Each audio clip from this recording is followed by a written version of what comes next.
Bienvenue dans votre rendez-vous éco. Aujourd'hui, on va vous proposer une émission spéciale sur les assurances et les mutuelles. C'est un secteur qui est en plein bouleversement avec la révolution numérique. Alors, quel sera l'impact justement sur les services proposés, sur votre tarification, mais aussi sur l'emploi dans le secteur? On va répondre à toutes ces questions avec notre invité, qui est Nicolas Gomard, qui est le directeur général de Matmut. Alors, Nicolas Bonjour. Gomard, votre secteur est en pleine évolution. Quels sont justement les nouveaux services avec le numérique que vous proposez? Alors le secteur effectivement est en pleine évolution pour tout un tas de raisons, notamment l'évolution digitale. Le digital, c'est quelque chose qui va bien au-delà d'une évolution d'outils informatiques. Ça révolutionne le métier de service en général et le métier du service de l'assurance en particulier. Et s'agissant de l'assurance, l'évolution, ça se traduit déjà dans la façon dont nous interagissons avec nos assurés. Il est maintenant quasiment incontournable de proposer, par exemple, la possibilité à un assuré de souscrire en ligne complètement un contrat. Les processus d'indemnisation également sont de plus en plus impactés par les outils digitaux. On a un accident, par exemple, on va pouvoir faire le constat. Exactement, Tout sera fait en ligne. C'est déjà possible de faire un constat complètement en ligne aujourd'hui.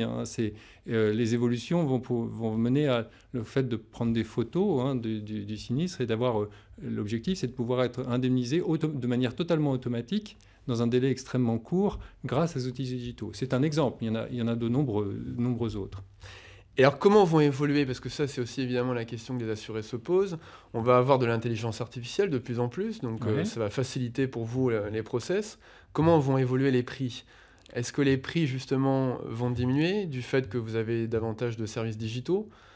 Alors, la difficulté à laquelle on est confronté, c'est que ces services digitaux, il faut les développer parce qu'il y a une demande pour ça, mais nos concitoyens souhaitent encore avoir le contact humain, le contact physique avec des opérateurs, des conseillers. Heureusement pour l'emploi d'ailleurs. Heureusement pour l'emploi, mais aussi parce que finalement l'assurance, c'est un sujet très sensible dans l'esprit des gens.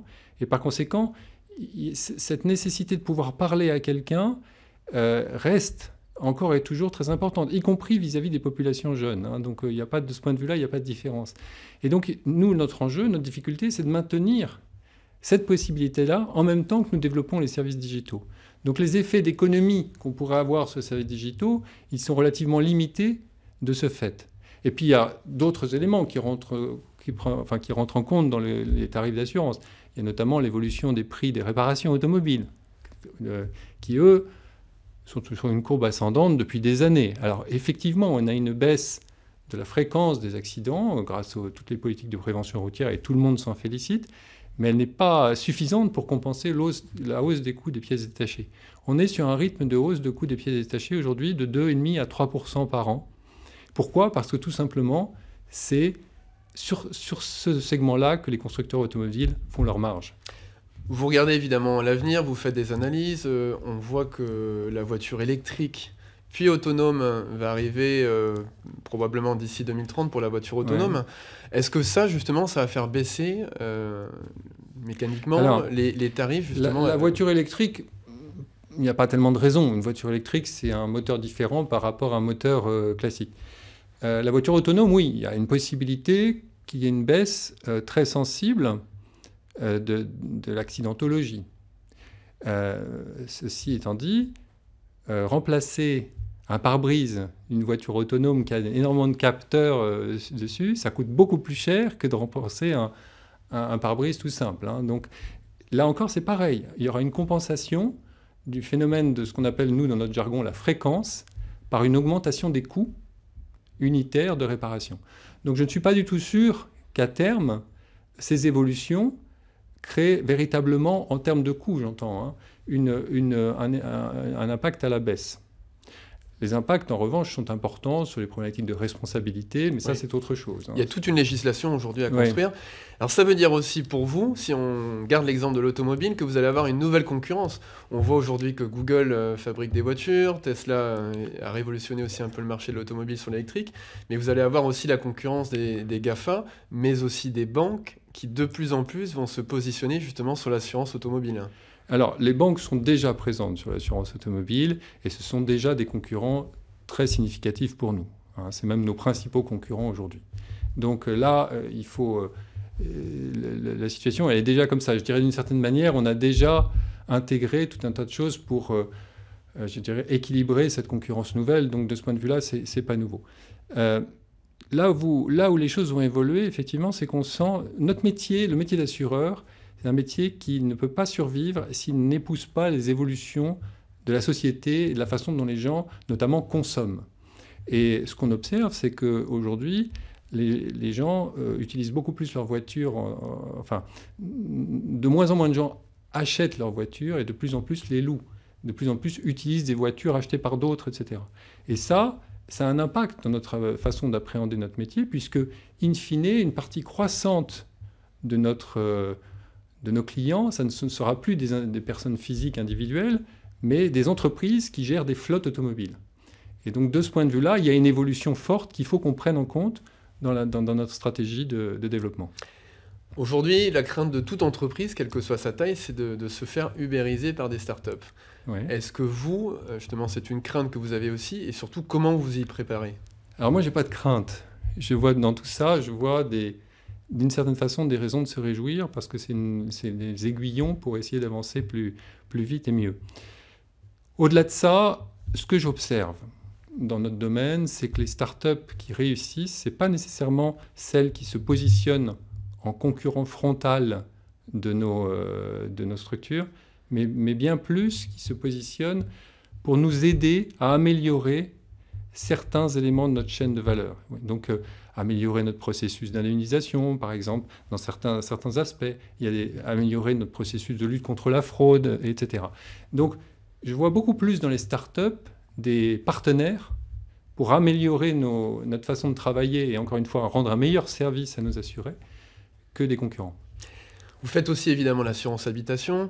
Oui. On voit de plus en plus les risques, justement, inondations se développer avec le réchauffement climatique. Comment vont évoluer justement les assurances habitation demain en termes de prix? Alors, le réchauffement climatique et les catastrophes naturelles de façon plus large, hein, c'est un vrai souci. Et ça joue non seulement sur l'assurance habitation, mais également sur l'assurance auto. Hein. Les deux sont impactés. Bon, c'est un problème extrêmement vaste et ce n'est pas en 2 ans ou 3 ans, voire en 10 ans qu'il se réglera. Donc, il est clair qu'aujourd'hui, on a une évolution qui se traduit par le fait que ce qui était exceptionnel devient récurrent. Voilà, c'est-à-dire qu'on a tous les ans des inondations, quasiment, on a tous les ans des tempêtes, ou bien quand on n'a ni inondation ni une tempête, on a des sécheresses. Et parfois, comme cette année, on a les 3. Il y a d'ailleurs un chiffre qui est assez parlant, c'est que 70% en fait des maisons en France sont classées par les assurances en risque inondation. Alors, le chiffre... ce qui me paraît énorme, mais c'était un chiffre que moi j'avais trouvé, effectivement. Il faut voir aussi, c'est des risques, des niveaux d'intensité qui sont modérés. Hein. Aujourd'hui, le gouvernement, et d'ailleurs il faut saluer l'initiative du président Macron à cette occasion, est en train de réformer ce qu'on appelle le régime des catastrophes naturelles, qui est un régime qui existe depuis 1982 en France et qui a permis de venir en aide aux sinistrés de manière très efficace jusqu'à présent. Il nécessitait d'être réformé pour améliorer encore les prises en charge, notamment les frais de relogement, diminuer les franchises, etc. Donc on est en phase d'évolution de ce système qui permettra une meilleure solidarité nationale parce qu'on parle de ça au fond. Hein. On parle du rôle des assureurs, mais il y a toujours la nécessité d'envisager, y compris pour les gens qui se trouvent dans des zones qui brusquement deviennent des zones inondables alors qu'ils ne savaient pas forcément avant. Il faut que la communauté, au-delà des entreprises privées individuelles, la communauté puisse mettre en place un filet de sécurité pour ces gens-là. Et c'est le principe de ce régime qui existe et qui va être réformé. Vous faites également les mutuelles. Les mutuelles, c'est un budget important pour les Français. Comment vont évoluer justement ces marchés? Alors, vous parlez des mutuelles de santé. Oui, effectivement, nous avons d'ailleurs ici un acteur important dans notre groupe qui s'appelle Ocean. Les mutuelles de santé, on est dans un schéma. Les dépenses de santé en France, elles progressent régulièrement. Et surtout, c'est un secteur qui est fortement impacté depuis quelques années par des évolutions souhaitées par le gouvernement.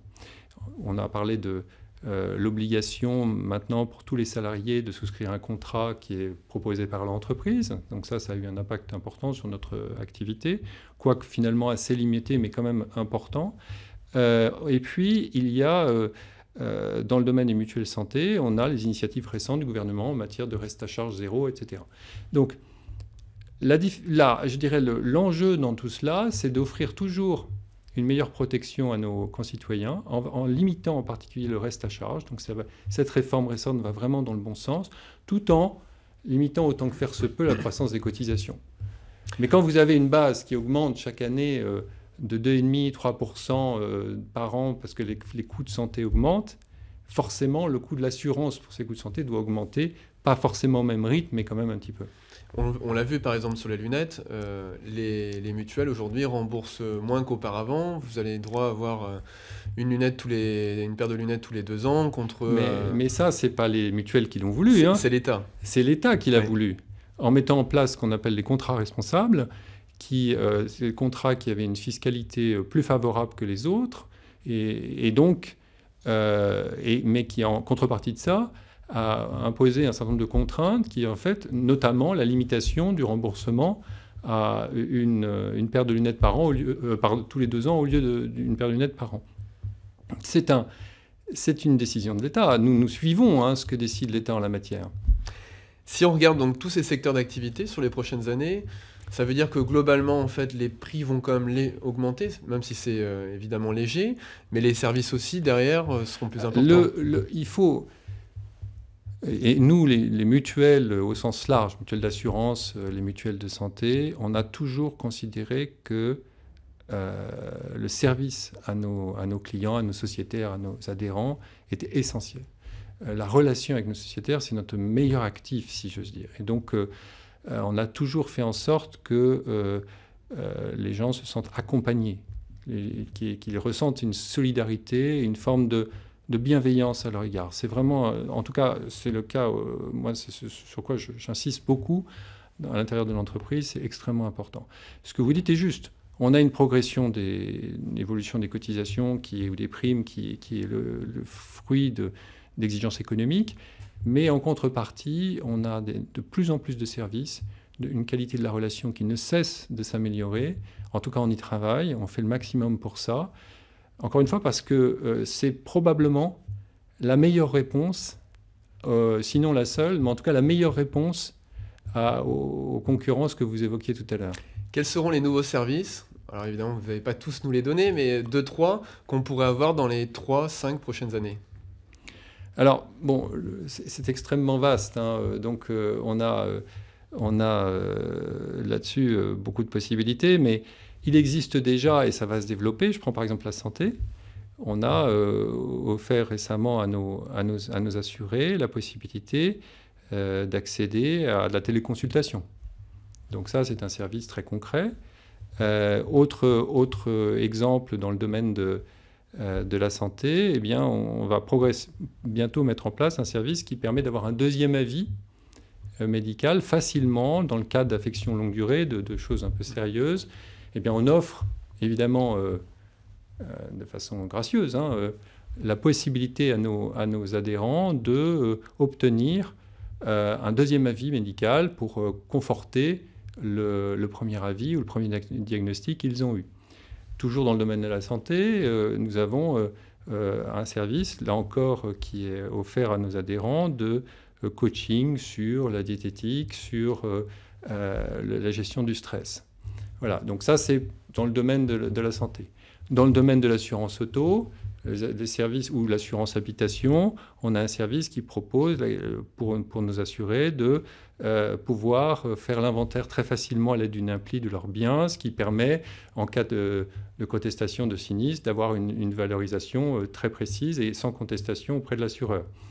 Nous avons également possibilité de leur donner accès à un marché de voitures de l'occasion qui est particulièrement bien fourni, etc., etc. Donc, services de télésurveillance au domicile, etc. Toutes ces évolutions de suivi des personnes âgées qui peuvent chuter chez elles, etc.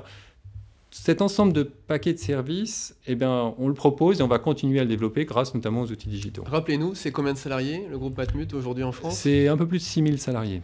Et demain, est-ce que vous pensez que vous aurez autant de salariés avec l'avènement de l'intelligence artificielle qui va créer justement davantage d'outils numériques ? L'avènement des outils numériques, enfin le développement de ces outils, ça pose des questions importantes en matière d'emploi. Notre modèle social vise à préserver l'emploi. Nous, on a toujours été extrêmement soucieux de ça, donc ça pose des questions de faire évoluer un certain nombre de personnes qui ont des tâches qui aujourd'hui existent, mais demain n'existeront plus, justement du fait de l'évolution numérique, et de les faire évoluer vers des tâches qui existeront toujours, notamment dans la relation avec les sociétaires, etc. Donc, notre enjeu, il est là, et je pense qu'on va y arriver. Merci beaucoup, Nicolas Gomard. Merci. On se retrouve évidemment la semaine prochaine, même heure sur TV7. À très vite.